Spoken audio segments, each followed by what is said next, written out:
Remember those power outages in California in 2019? Some were planned in order to stop wildfires breaking out, and others were due to the fact that we just have an aging power grid.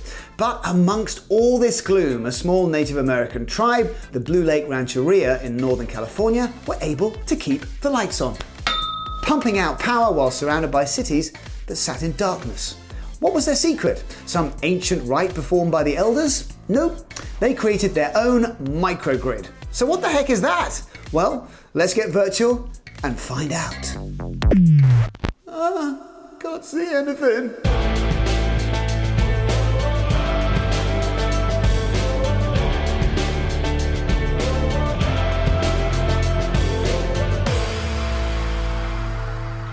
Power outages are believed to cause around $150 billion worth of lost productivity in the US every year. It's not just that our grid is old and reaching capacity, but there's also more extreme weather events that cause damage, from snowstorms to wildfires, even pandemics that can create a limited supply of skilled electrical engineers. So that doesn't help.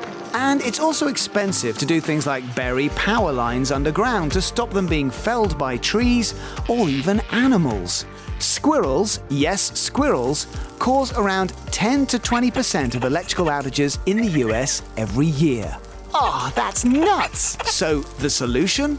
Well, it's called the microgrid, and it's a self-sufficient energy creation and distribution system that means small communities will never be without their TVs for Friday night football ever again. Here's the concept. Imagine a power cut is about to hit this sleepy town. Bad news if you're about to watch the next episode of The Mandalorian.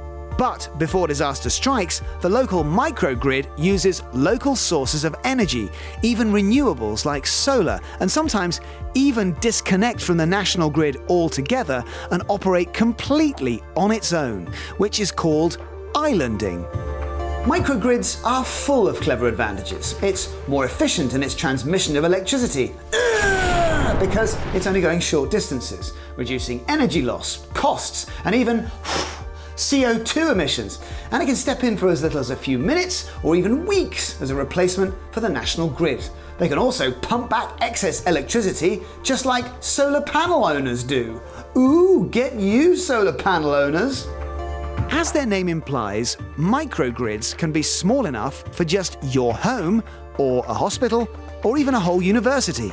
A major part of their attraction is that the national grid is exposed to online threats by foreign powers, which explains why the Department of Defense accounts for 36% of all operating microgrids in the US today, meaning any attack on the national grid would allow government bases to still keep operating all on their own steam, so to speak. California already has plans underway to create more of these extremely powerful systems, but the secret to mending our reliance on an aging power grid is to ensure that the future of energy transmission and creation isn't macro, but micro.